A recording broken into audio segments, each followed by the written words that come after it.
하나님 우리 아버지와 주 예수 그리스도께서 내려주시는 은혜와 평화가 여러분에게 있길 빕니다. 우리가 수학 문제를 풀 때 각 수학 문제 풀 때마다 공식이 있습니다. 그 공식에 대입해서 수학 문제를 풀면은 그 문제를 해결할 수 있습니다.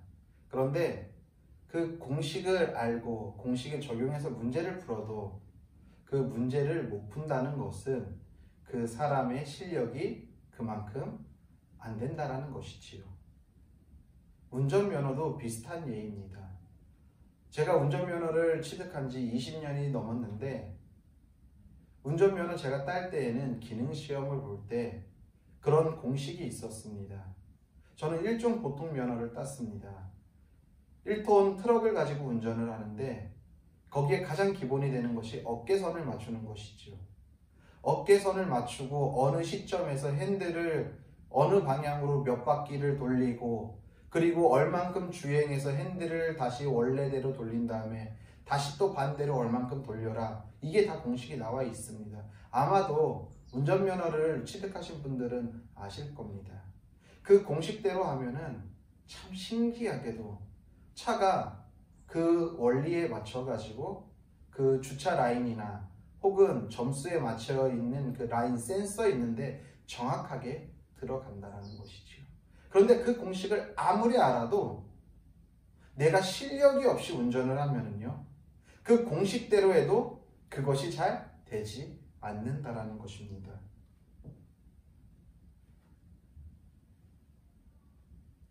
그런데 재밌는 것은요, 이 모든 것들이 이 공식에 대입했을 때 실력이 있는 사람은 그 공식에 맞춰서 수학 문제 같은 경우에 잘 풀 수 있지만 간혹 실수를 해서 답을 다 도출해내고 마킹을 잘못했거나 밀려서 썼을 때 한두 번 실수하는 경우가 있습니다. 그런데 이것이 매번 똑같은 것이 반복된다면은 그것이 실수일까요? 아니면 실력일까요? 실수를 줄이는 것도 하나의 실력이라는 것이죠. 우리는요, 우리에게 주어진 어떤 일들을 잘 해내길 원합니다. 그 누구도 나에게 주어진 일을 망치고 싶은 사람은 아마도 없을 거예요. 어떤 일을 우리가 할 때에 아주 좋은 퀄리티로 좋은 성적을 얻기 위해 최선을 다하고 열심을 다할 겁니다. 그런데 가령 우리의 마음은 그렇게 충만하나 내 실력이 그것에 뒷받침되지 못할 때에는 우리가 원하는 만큼의 열매를 맺을 수 없는 것이죠. 우리가 아주 아름다운 작품을 만들기 위해 열심히 노력하고 애쓰지만 손재주가 없으면은요, 어느 정도까지는 올라갈 수 있지만 더 퀄리티에 내가 그렇게 원했던 더 좋은 열매를 맺을 수가 없는 거예요. 왜? 나는 그런 손재주가 없기 때문에, 그런 실력이 없기 때문에 그렇다는 것이죠. 따라서 우리는 우리의 실력 밖의 일은 할 수가 없어요. 학생들이 왜 시험을 봅니까? 왜 시험을 보죠? 그냥 학생들을 괴롭게 하기 위해서 시험을 봅니까? 아니지요. 학생들이 점점점 상위 학급으로 올라갈 수 있도록, 그리고 상위 학교로 갈 수 있도록 그냥 아무나 너는 이제 나이가 먹었으니까 중학교 갈 나이가 됐으니까 그냥 중학교 가, 이게 아니라 실력을 알아야지 이 친구가 중학교, 고등학교, 대학교를 갈 수 있을지 어떤 기준으로 뽑을 수 있냐라는 것이죠. 결국에는 최소한의 미니멈의 기준을 맞추기 위해서 시험이라는 걸 보는 거예요. A 중학교, A 고등학교, C 대학교, 우리가 서울대학을 가령 예를 들어서 서울대학을 가고 싶다고 해서 다 갈 수 있는 게 아니잖아요. 그렇죠. 시험을 봐서 가는 거예요. 왜? 그 사람을 평가할 수 있는 것은, 이 대학에 들어올 수 있는 것은 뭐로 평가할 수 있어요? 이 사람의 인성? 이 사람이 열심히 살아가는 삶? 그것을 어떻게 체크할 수 있어요? 이 사람을 체크할 수 있는 것은 하나밖에 없어요. 시험 성적. 이 학교에 들어와서 이 학교에서 수업을 해내갈 수 있는 실력이 되는지 없는지를 평가하는 것이 시험인 거죠. 직장에서도 마찬가지죠. 이 사람이 더 위 직책으로 올라갈 수 있는지 어떻게 평가를 합니까? 시험을 보는 거죠. 승진 시험을 보는 거잖아요. 그래서 거기서 합격한 사람이 뭐 대리에서 부장으로 과장으로 승진하는 거죠. 사람들을 평가할 때 이 실력으로 평가한다는 것입니다. 하나님은 어떨까요? 하나님도 우리를 평가할 때에 우리 자체가 소중하고 귀하지만 하나님이 우리를 볼 때에 우리에게도 요구하시는 게 있어요. 너 정말 믿음이 있니? 나를 믿는 실력이 있니? 이것을 어떻게 평가할까요? 그냥 하나님이 딱 보시면 아시나요? 아시겠죠. 그런데 하나님은 우리에게 시험이라는 것을 통해서 우리의 믿음의 실력을 쌓기를 원하시는 거예요. 왜? 우리가 열심히 공부해야지 실력이 쌓아서 더 좋은 중학교, 고등학교를 갈 수 있고 그 실력을 가지고 나와서 사회생활을 해야지 그걸 가지고서 또 한 단계 한 단계 올라갈 수 있기 때문인 거예요. 우리 신앙도 마찬가지죠. 우리 신앙도 실력을 쌓지 않으면 믿음은 자라지 않는 거예요. 그렇게 되면은 하나님 앞에 갔을 때 우리는 아무것도 하나님 앞에 열매로서 드릴 게 없는 거죠. 그렇기 때문에 우리가 믿음 생활을 하면서 적어도 파산하지 않는 믿음의 실력을 갖춰야지만이 그리스도인으로서 온전한 삶을 살아갈 수 있다는 것입니다. 하나님도 우리 삶 가운데 확인하고 싶은 거예요. 너 믿음이 있니? 없니? 너 정말 이 세상을 믿음으로 살아갈 만한 실력이 있니? 없니? 확인하고 싶은 거예요. 그게 바로 우리 앞에 문제와 상황과 환경을 놓아주고 시험을 내시는 거죠. 이러한 시험 문제를 믿음으로 잘 풀 수 있어? 했을 때 잘 풀어내면은 그만큼 실력이 올라가는 것이고 그것을 못 풀면은 내 실력은 그냥 거기에 머무는 거라는 것입니다. 영어 회화를 우리가 공부할 때 레벨 테스트를 받죠. 처음부터 영어 회화를 나 영어 회화를 해가지고 열심히 외국인들과 대화를 해야지 해서 우리가 영어 학원에 회화 학원에 등록했을 때 무작정 내가 네이티브 스피커와 정치 이야기를 토론하고 경제 이야기를 토론하고 사회 시사 이슈를 토론할 수 있을까요? 내 실력은 헬로, 하와이유 이거밖에 못하는데 인사밖에 못하는데 최상위 레벨에 들어갈 수 없는 거예요. 왜? 내 마음은 그렇지만 내 실력이 그렇지 않기 때문이라는 것이죠. 우리의 마음과 생각은 뭐든지 할 거라고 생각들지만 내 실력이 없으면 그것을 할 수 없다는 것입니다. 우리 신앙도 믿음도 마찬가지라는 거죠. 그렇기 때문에 우리의 신앙도 믿음도 이 실력을 키우지 않으면 하나님 앞에서 그리고 이 세상에서 거룩한 그리스도인으로 살아가기가 힘들다는 것입니다. 그렇기 때문에 우리에게는 이 실력을 키우는 것이 매우 중요하다는 것이지요.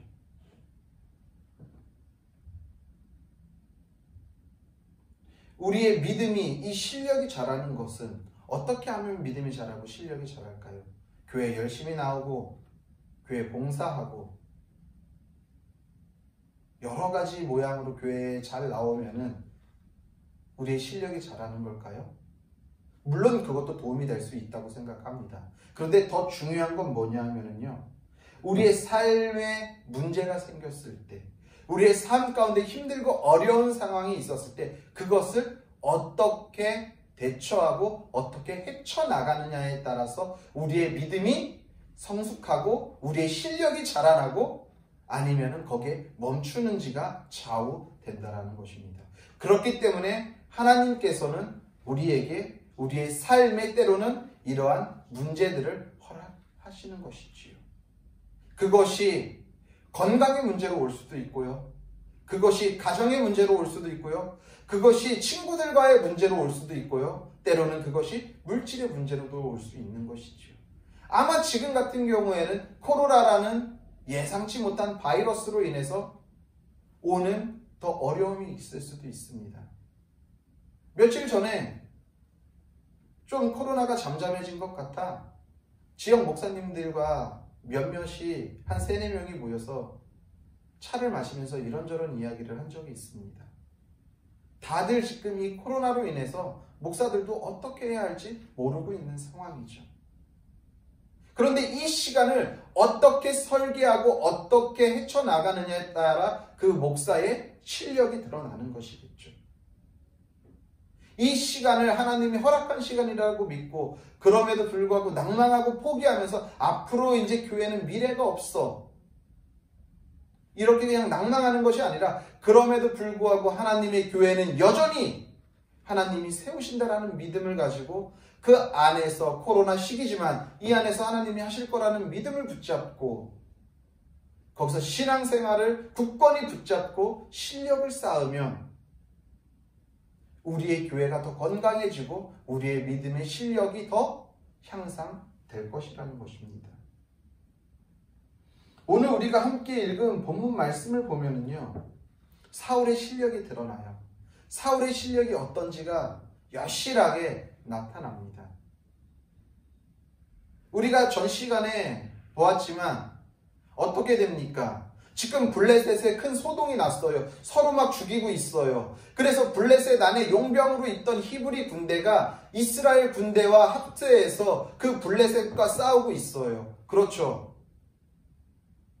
그래서 베다원까지 밀고 나갑니다. 베다원이 믹마스에서 약 1km 정도 떨어진 지역이에요. 열세를 극복하고 무기와 군사력의 열세를 극복하고 1km를 몰아낸 것도 대단한 거죠. 그런데 에브라임 산지에 숨어있고 각각에 숨어 있었던 뿔뿔이 흩어졌던 이스라엘 군대들이 합세하면서 이제 어떻게 하냐 하면은요, 이들이 이 블레셋과 싸우면서 더 먼 데로 밀어내요. 거기가 어디냐면 아얄론이라는 데예요. 아얄론은요, 믹마스에 블레셋 군대가 진을 쳤는데 거기로부터 약 25에서 30km 떨어진 지역이에요. 엄청난 거리를 몰아낸 거죠. 어떻게 보면 대승을 거둔 거예요. 그렇죠. 근데 이 전쟁의 시작을 누가 이끌었습니까? 사울이 이끌었습니까? 사울은 그냥 가만히 있었던 거예요. 그의 아들 요나단이 이 전쟁을 시작했고 사울은 후에 합세해서 어쨌거나 아얄론까지 밀어붙였죠. 그런데 여기서 사울의 실력이 드러나는 거예요. 어떻게 사울의 실력이 드러나냐 하면은요, 생각해 보세요. 수적인 열세와 무기의 열세를 딛고 블레셋과 싸운다라는 것이 쉬운 일일까요? 쉽지 않잖아요. 그것도 1-2km 밖으로 몰아내는 것이 아니라 25에서 30km 밖까지 이 블레셋 군대를 밀어낸 거예요. 엄청나게 피곤했을 거예요. 밥 먹을 시간도 없었겠죠. 안 그렇겠습니까? 쉴 시간이 어디 있었겠습니까? 전쟁으로 많이 지쳐 있었을 거예요. 그럴 때 어떻게 합니까? 사울이 블레셋이 밀려가는 모습을 보고 이참에 아싸하게 블레셋을 없애버려야 되겠다라는 마음이 들었겠죠. 그러니까 이스라엘 군대에게 뭐라고 이야기합니까? 내 원수에게 보복할 때까지 음식을 먹지 말아라. 음식을 선포한 거예요. 우리가 상식적으로 생각해 봅시다. 먹을 시간이 없어서 못 먹는 거는 어쩔 수 없지만 먹을 시간이 있음에도 불구하고 이렇게 힘든 전쟁에서 먹지 말라고 하면은 전쟁을 하자는 걸까요? 말자는 걸까요? 말자는 것이죠. 사울의 실력이 이런 거예요. 생각이 없는 거죠. 상식적으로. 근데 여기에서 재밌는 것이 있습니다. 뭐가 재밌냐면요, 여기서 사용된 단어가 맹세하다라는 의미의 단어가 사용됐습니다. 무슨 말이냐면요, 지금 내 원수에게 보복할 때까지 음식을 먹지 말라라고 이렇게 이야기한 것을 좀 더 우리가 쉽게 이해할 수 있는 말로 풀이하면은 이런 표현인 거예요. 사울은 이스라엘 백성에게 자신의 명령대로 순종하도록 맹세할 것을 강요했다라는 뜻이에요. 강압적으로 먹지 말라고 지금 이스라엘 백성들에게 이야기하고 있다는 것이죠. 그런데 이 금식을 맹세하도록 한 이유가 뭐예요? 내 원수라는 거예요.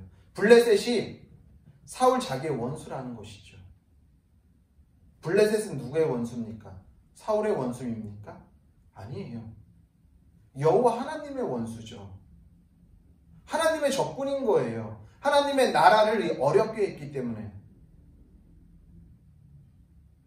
이 전쟁은요, 사울은 자기 개인의 사사로운 감정으로 지금 계속해서 이끌어가고 있어요. 요나단은요, 적어도 이 전쟁은 하나님께 속한 전쟁이라고, 하나님의 명예를 높이고 살아계신 하나님의 이름을 드러내는 전쟁으로 요나단은 임하고 있는데, 사울은요, 이 전쟁을 통해서 나의 왕권이 더 견고해지고 나의 명성이 더 올라가고 내 권력이 더 강력해지는 것을 생각하고서 이 전쟁이 지금 임하고 있는 거예요. 완전히 지금 다른 거예요. 이 전쟁은 하나님의 전쟁이거든요. 하나님께 속해 있는 것이거든요. 근데 사울은 이것도 알지 못하는 거예요. 왜? 실력이 없으니까. 실력이 없으니까. 그러니까 사울에게 있어서 이 전쟁이 제일 중요한 건 뭐예요? 전쟁에서 승리를 통해서 나의 명예가 회복되고 나의 나라가 내 권력이 더 견고해지는 것이 중요한 거예요. 그러니까 밥 먹지도 마. 지금 한번 몰았을 때에 계속해서 밀고 가. 그런 말 있죠. 물 들어왔을 때 노저으라고.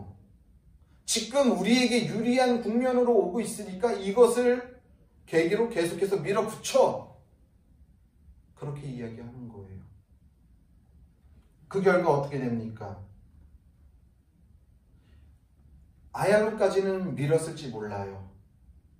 그쵸? 25km, 30km까지 몰아냈을지는 몰라요. 그런데 그렇게 하면 무엇합니까? 결국에 이스라엘 백성이 그 공동체가 하나님 앞에 큰 죄를 범하게 되는 거예요.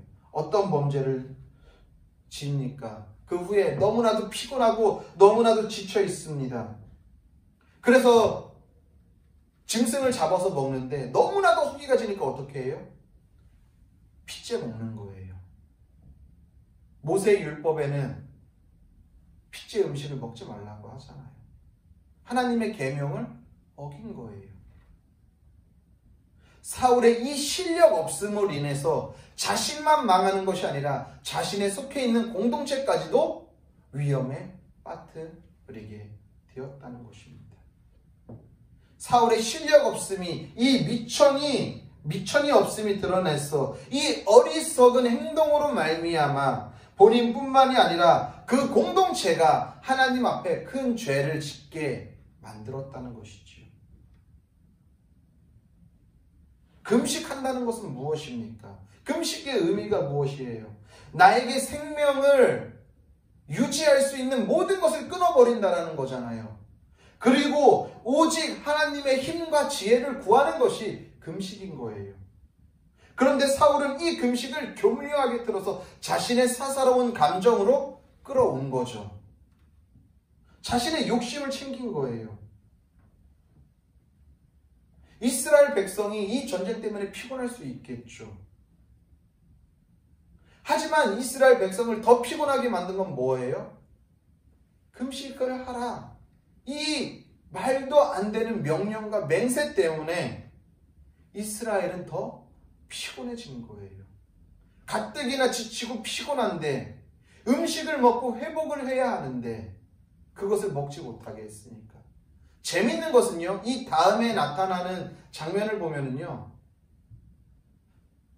제가 이렇게 흘러가는 모습을 보니까 요나단은요, 지금 아버지가 이렇게 맹세를 이스라엘 백성들에게 맹세한 것을 듣지 못했던 것 같아요. 그것은 제일 전장 맨 앞에서 싸웠으니까 이 상황을 몰랐을 수 있을 것 같아요. 후에 꿀을 먹거든요. 금식을 선포했는데 꿀을 먹은 거예요.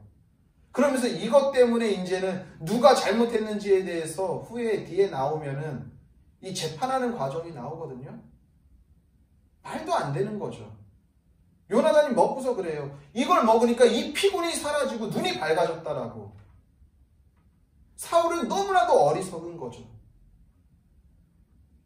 자신의 욕심에만 사로잡혀가지고 자신의 실력 없음이 여실히 드러나고 그 공동체를 망하게 지금 만들고 있다는 것입니다. 우리의 삶은 어떻습니까? 육체적인 피곤을 말하는 것이 아니죠. 우리가 영적으로 피곤하고 무기력하다고 느낍니까? 제가 앞에서도 이야기했지만 코로나 시대를 지나면서 목사님들이 다 하나같이 느끼는 거예요. 영적인 무감각함, 영적인 피로감. 앞으로 어떻게 해야 할까? 내가 이렇게 달려왔는데 아무것도 하고 있지 못한 것에서 오는 절망감. 그 절망감이 때로는 교회를 문 닫을까까지도 생각하게끔 만드는 이러한 절망감 가운데 있는 목회자들이 많이 있다는 것이죠. 단순히 육적인 피곤함이 아니라 우리의 이런 영적인 피곤함이 있다고 한다면 우리의 삶을 점검해 봐야 합니다. 지금 내가 이러한 삶 가운데서 정말 이 전쟁을 이끌어가는 그 하나님과 온전히 연합하면서 그 하나님을 바라보면서 나아가고 있는가? 아니면 그 하나님과 떨어져 있는가? 하나님이 전쟁을 이끌어 가시는데 피곤할 수 있습니까? 나와 함께 주님이 함께 하시는데 그 상황과 환경이 비록 힘들고 어려울지라도 그 피곤도 능히 이겨낼 수 있는 것이 아니겠습니까? 사울은 그런데 그것을 모르고 있는 거죠. 왜? 실력이 없으니까. 하나님을 바라볼 만한 실력이 없고 하나님을 붙잡을 만한 실력이 없으니까.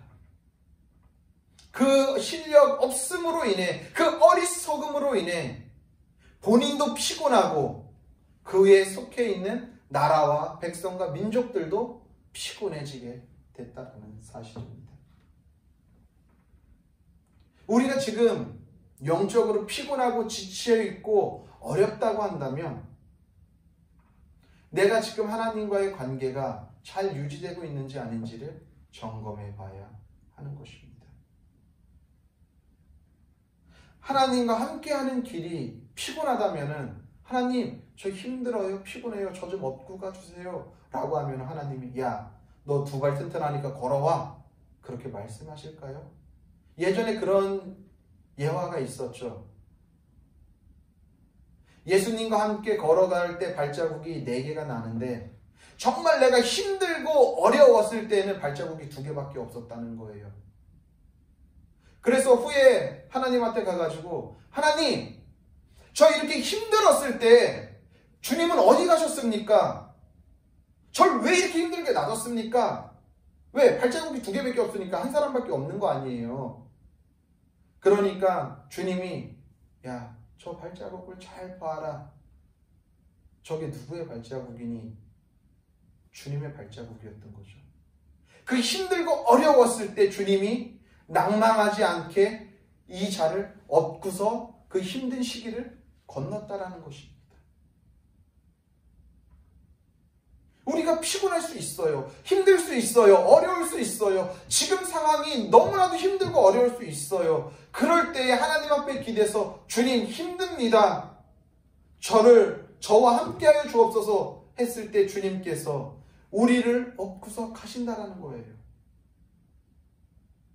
사울은 이것을 몰랐던 거죠. 왜? 실력이 없으니까.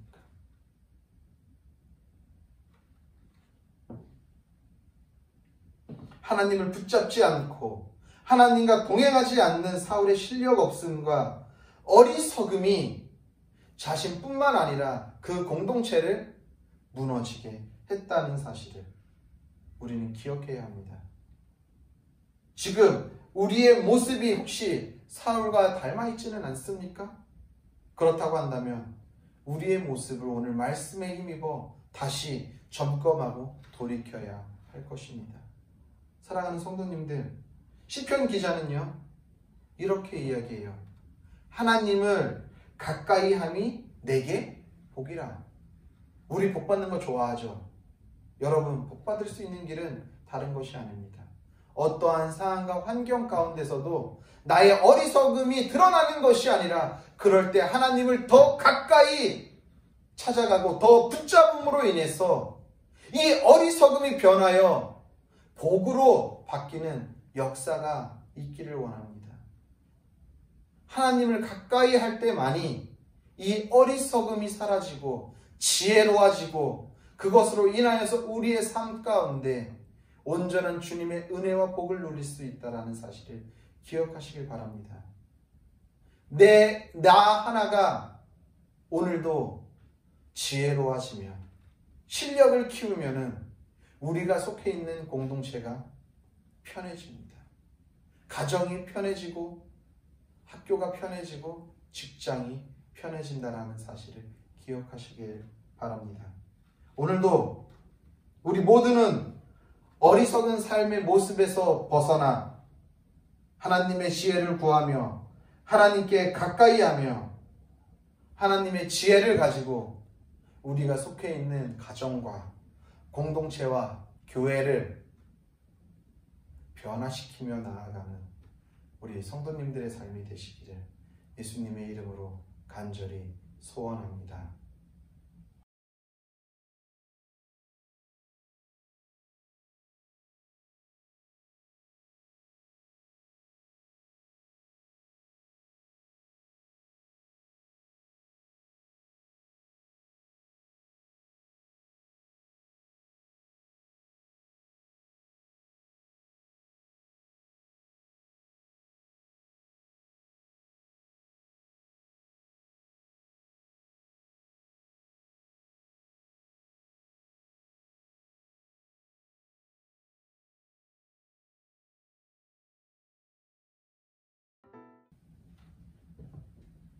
기도하겠습니다.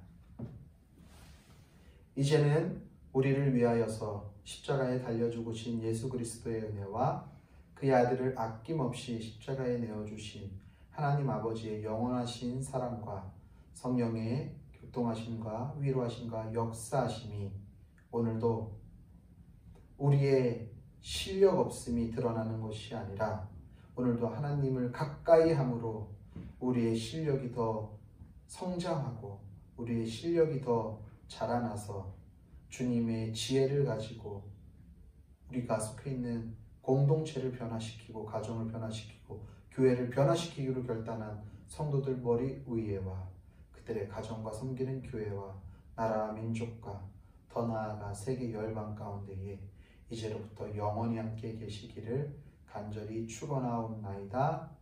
아멘.